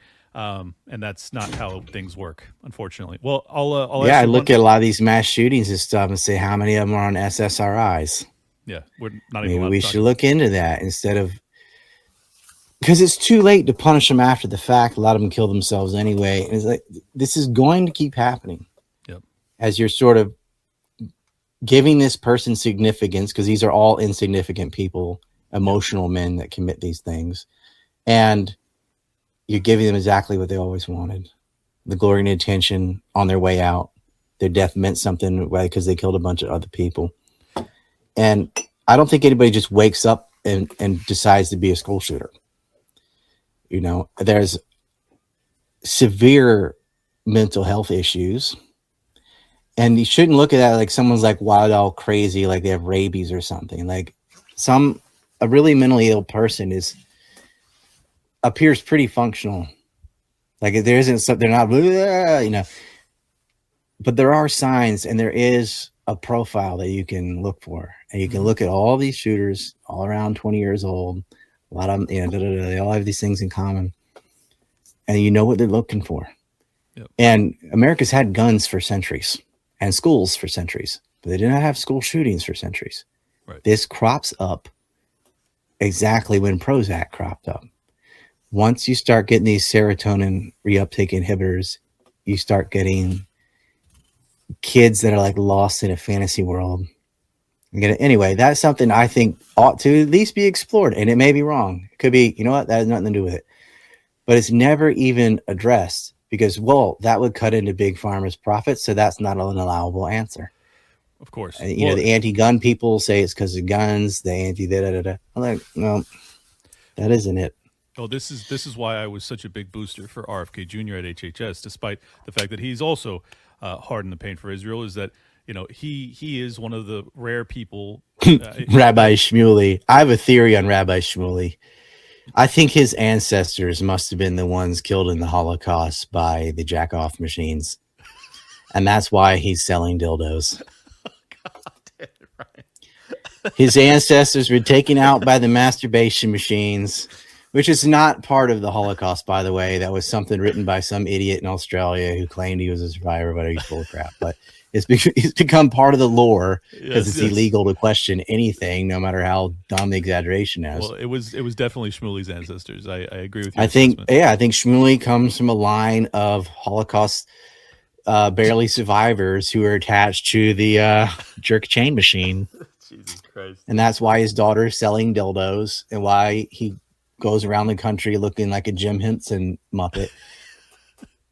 Just saying, he said something like, he said on air on Piers Morgan that they chopped the breast off Israeli women and played with them like a football. Catch the jelly breast. And this is reminiscence of the killed the babies with the bare hands. Like, it's crazy. Well, so what I was going to say about RFK Jr. is I like the fact that he is not afraid to talk about SSRIs when it comes to school shootings. No, he's not allowed. He's not scared of any of that. Yeah.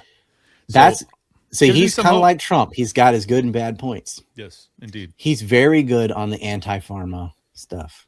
He's not so good on his environmental extremism.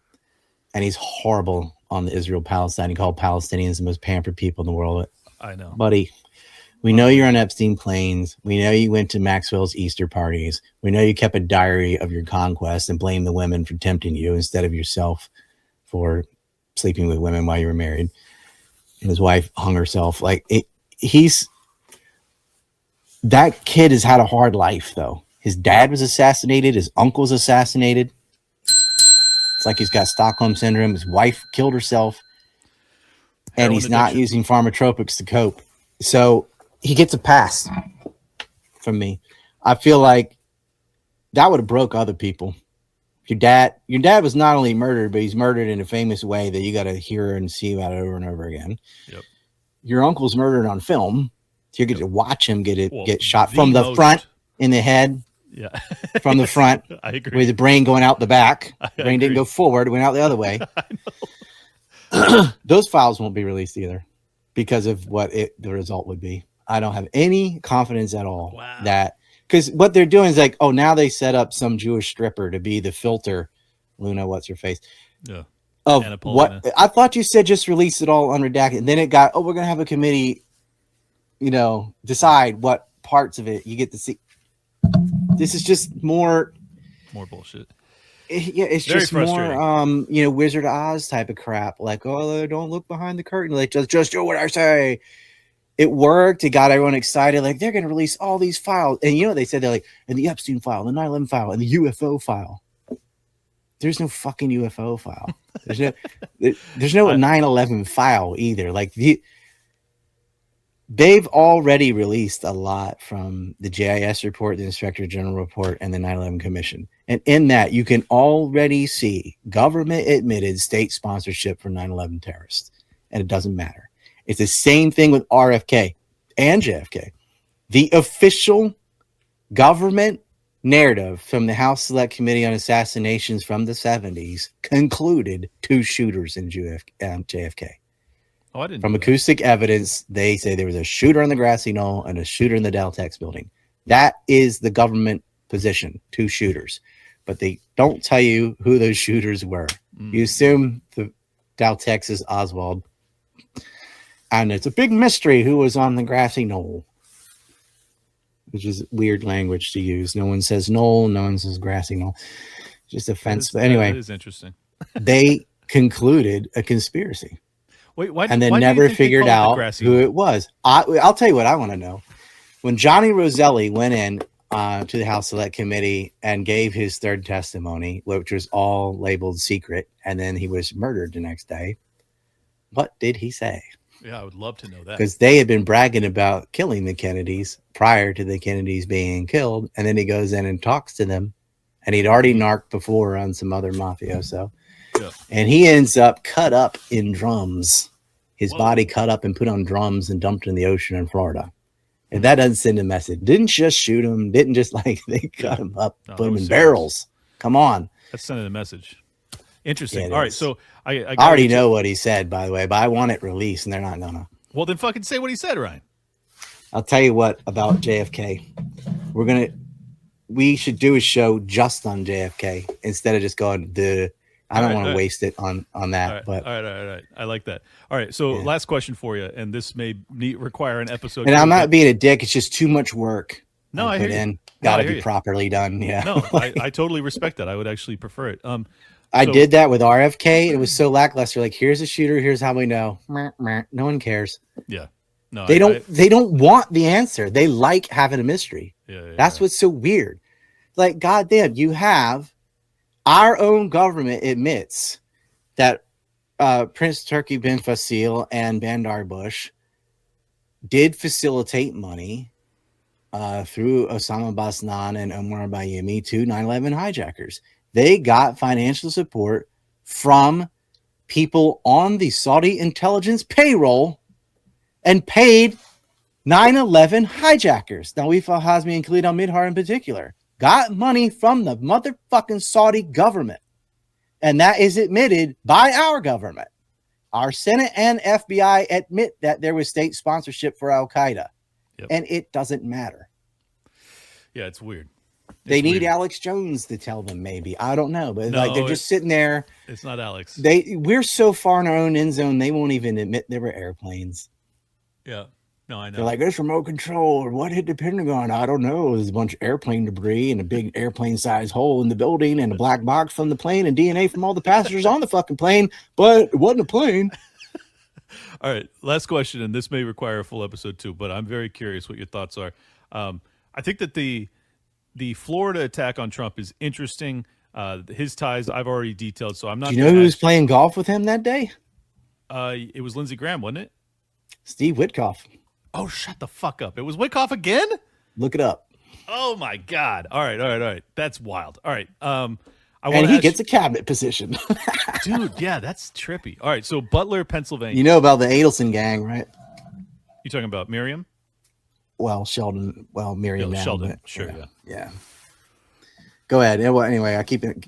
Yeah. Give me the No. question. Butler, Pennsylvania. Do you think that was USAID state-sponsored, CIA-backed, or what do you think?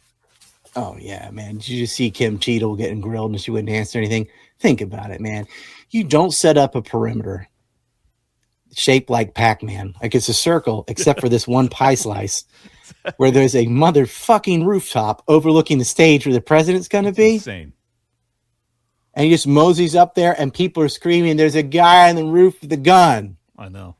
No action taken. And it's like 120 yards out. It's like perfect sniper range. It's insane.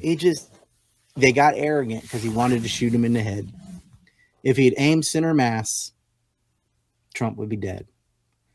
At that age, you're not going to survive a shot anywhere center mass. He got hit the only place you could, the ear. Yep. And It's lived. amazing. It's a miracle he's alive. It really is. It is like, man, the odds. Like, do you know how bad they fucked up? They tried to kill him, and basically they did kill someone else, but they didn't get Trump. And they injured a couple people who recovered. They killed it's Corey, and I feel bad. I just forgot his name. That's horrible. Maybe look it up, It's Comparatore. Comparatore, I knew, but I forgot his first name. But anyway, they murdered an innocent man, but almost hitting Trump was such big news that it like kind of made his death insignificant. Oh yeah, like, would they hit him?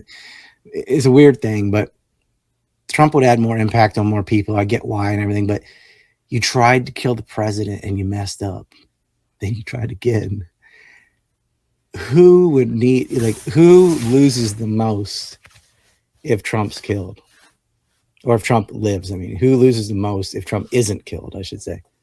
Ukraine. And then on the second attempt, you've got a man who flew to Ukraine and joined Azov and did an Azov commercial. Yep, I played it on the show. Hey, we can't have peace with Russia.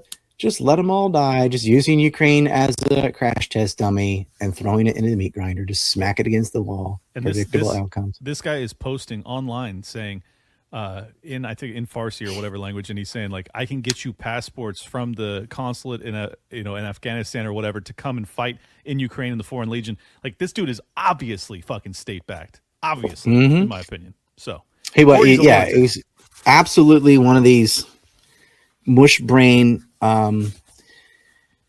Manchurian types, which is not Clockwork Orange brainwashing. It's just like low functioning people that are easy to manipulate. There's plenty of those, like the Yep. Whitmer kidnapping. People living in the basement of a vacuum store or whatever it was.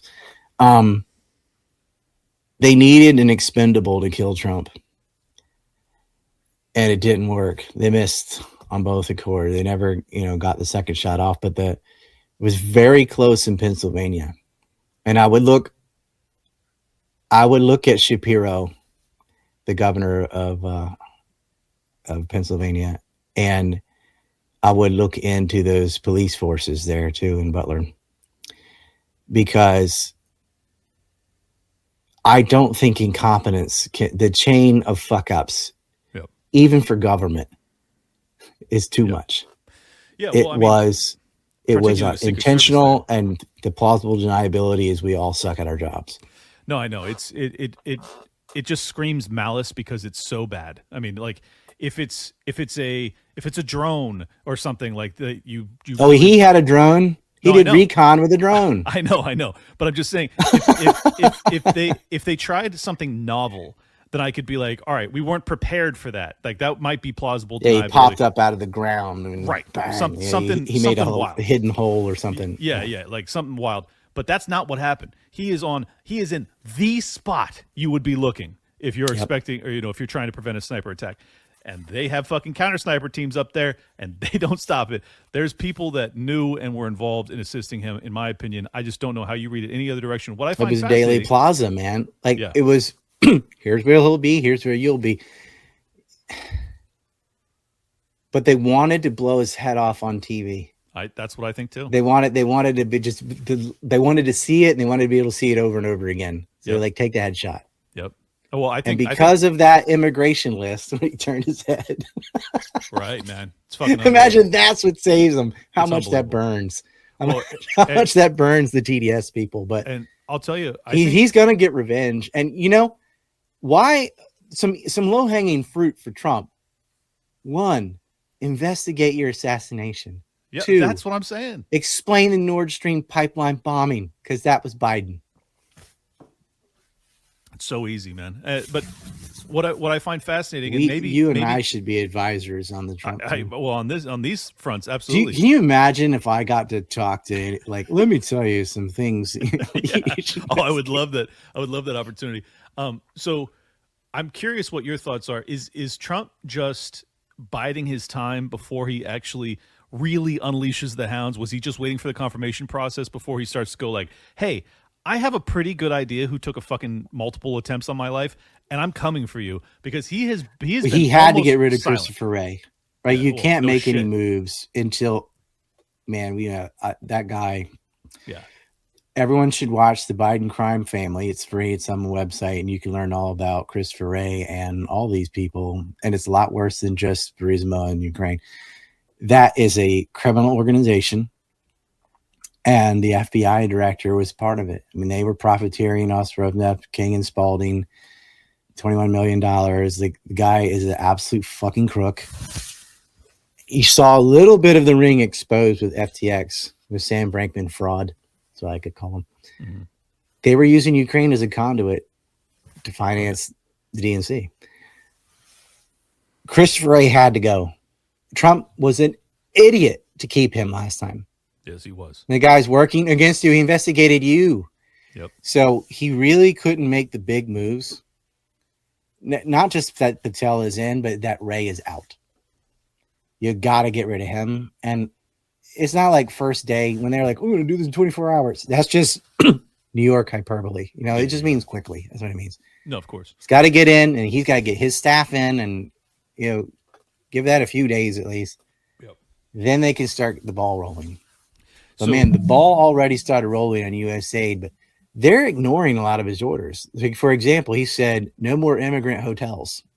We're not going to pay to put illegal immigrants in 5-star hotels. And they just kept doing it anyway. Yep. Well, he's going to have to. This is going to be hard to enforce. Yeah. Well, I mean, it's just like his Syria, troop withdrawal request back in 18 or whatever it was, and they just didn't listen. Yeah, They lied yeah. to him. So They lied to him about the numbers. He's gonna be dealing with that a lot. But I think the good news, and the reason I've supported his cabinet despite having many disagreements with some of these picks, is that like you need to have people that Trump can control to actually get them to follow through with his orders, and they have to be the types that are willing to hunt like a dog. Like, are you going to fucking go after this And thing? it also, vital to the whole thing, is Elon's Twitter lets other people hold their feet to the fire. Bingo. So they can't just say blah, blah, and they ignore. Like, now they said they're going to release JFK. If they don't, and they won't, the whole public is going to turn on them. Why did he? Why do you have Luna filtering? They're going to eat it on that. Yep. But they're still going to eat it on that. All right. Because actually releasing it is worse. I'm gonna hold you to that, Ryan. If they actually disclose the truth, I'll bring you back on and we can talk. They about will give us some files. 99% of the files were allegedly already released, and then they said, "Oh, look, we just discovered 2,400 new files that the review board in 1992 never even got to see." Yeah, exactly. Gee, I wonder what's those in are the those important files that those you would might not be the even important let files. the government look at them. Yeah. Who man. could you be protecting? Anyways, tell people where they can follow you, man.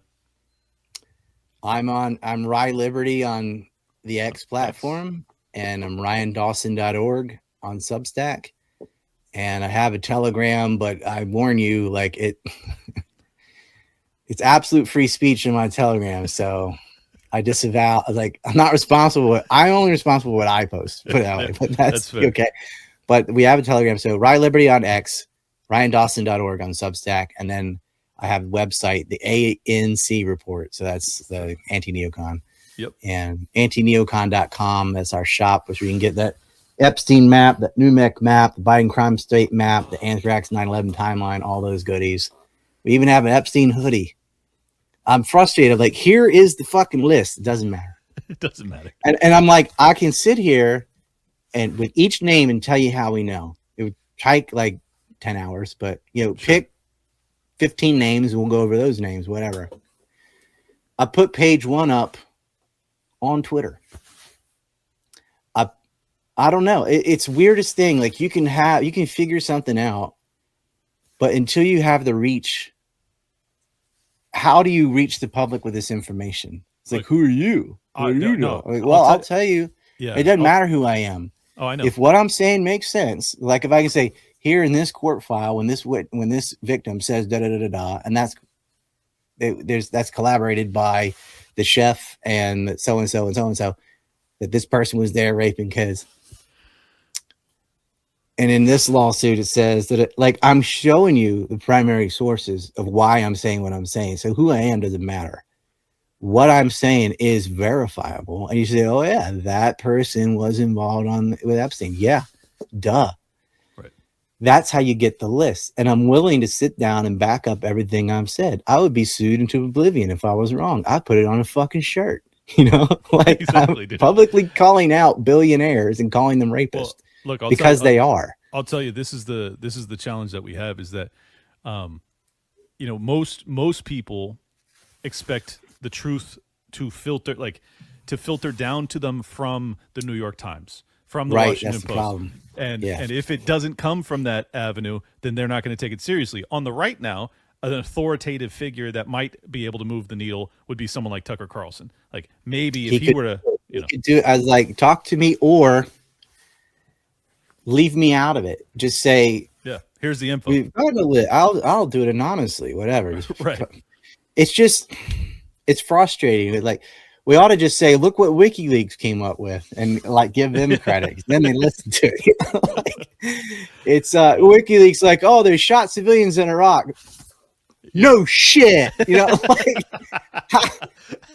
I would have never guessed. How long did Justin Raimondo and Jim Logan, all these people were covering that the whole time? I know. That's Same how it thing works. with Syria. Vanessa Beeley and all these people are like, yes, they financed Al Qaeda. Yeah. I was. But just you need Tucker to say it. I know. And I was just complaining about this on my episode yesterday, where I was saying like it doesn't matter that libertarians are right, because like we were right about the debt crisis and we're right about the housing crisis and this and this and this and this. It's like, until until it's like said by Elon Musk that, hey, we have to do this or we're not going to have money for Social Security. It's like Elon Musk talked about rape gangs in the UK, which is, people have been talking about that since at least 2013 or so. Right. You know, from Red Ice to, I mean, like all these people have been covering that. But when Elon says it, it's finally noticed by the boomer couch potato or whatever. And like Elon said something about Lyra the other day. I'm like, hooray. I wish he had done that before he died. No kidding. But Elon, he had no access to truthful information because he got a circle of people around him feeding him bullshit. Still does. But at least on X, he has an opportunity by algorithmic accident to hear something from outside of his bubble. Yep. It happens a lot. He's interacted with me multiple times. He's retweeted me twice. So yeah, like this. It responded to one of mine that I know of on Christmas Eve, but it, you know, I wasn't allowed on X until 2023. Do you know the archive of right predictions I would have if I had been allowed on since 2009 or whatever? Because that's when I made an account. Oh, I know. I was banned for years and years. Well, and you know it, like you and Reed and Jackman, I would be on for like 7 days, get banned. I remember. Be on for like a day, sometime, boom, banned. They'd find it, alternative account, alternative phone, alternative whatever.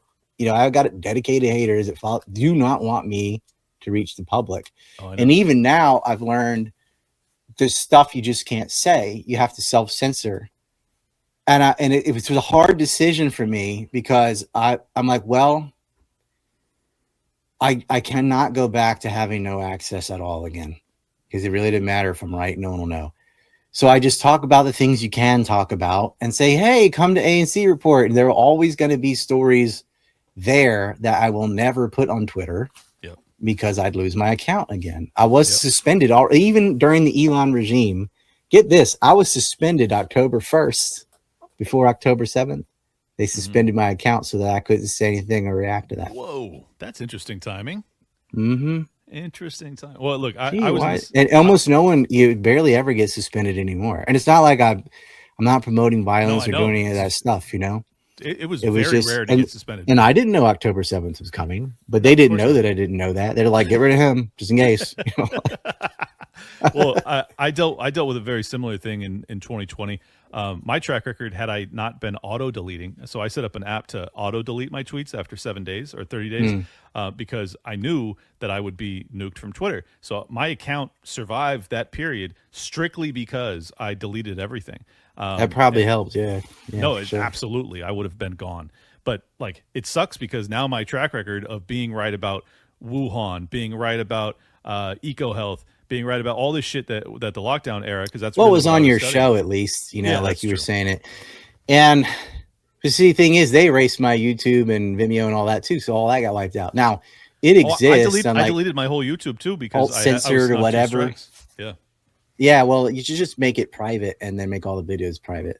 But they'll still look. No, they'll still strike if you they want to erase you. They just will. Like I didn't have any strikes.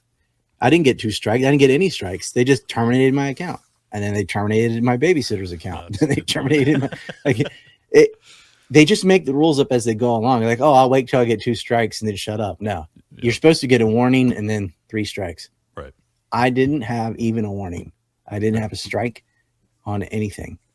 There in the past, I'd gotten a strike, and it's like after 3 months of good behavior, it goes away or something. I had no strikes, and I just woke up January 27th. You know, 7 days after Biden got in office, he wiped out my account. Now that was like the 5th one, but I'd never created new accounts. I always had 5 to start with. Oh wow! So I didn't break the rule. They say you can't create a new one. I didn't. Yeah. I just went to my actually older one and then my oldest one, like that, because I knew in the beginning. Oh yeah, I thought I'm gonna do one is on Civil War stuff, one's gonna be on, you know, foreign policy in Israel and all that, one's gonna be on this. That's why I made the accounts, but I would just convert. Oh, this thing I was doing on Lincoln, well now that's the everything account. Oh, the thing I was doing, that's now the everything account. And so, yeah, I used to segregate it, and I'm like, well, they got rid of that for no reason, so I'll go on this one. Well, We'll circle back in a month or two and do the deep dive on JFK. Thank you so much for your time, man. If anybody wants to support, Yeah, let's wait till because it's 32 days now. They get up to 45. So wait till they don't release what we want, and then we'll talk. Yeah, we'll give them a chance, because I'd like to react to whatever they do release. Yeah, there you go. That's They perfect. absolutely cannot release nothing. Like they're going to release something, of course. They have to release something. I'm excited about Martin Luther King, because I think that is one where it's almost okay to come out with that. And if you're curious what happened to MLK, go watch my interview with Doug Valentine. I'll give him credit on this, because we went over the whole affair and what went down.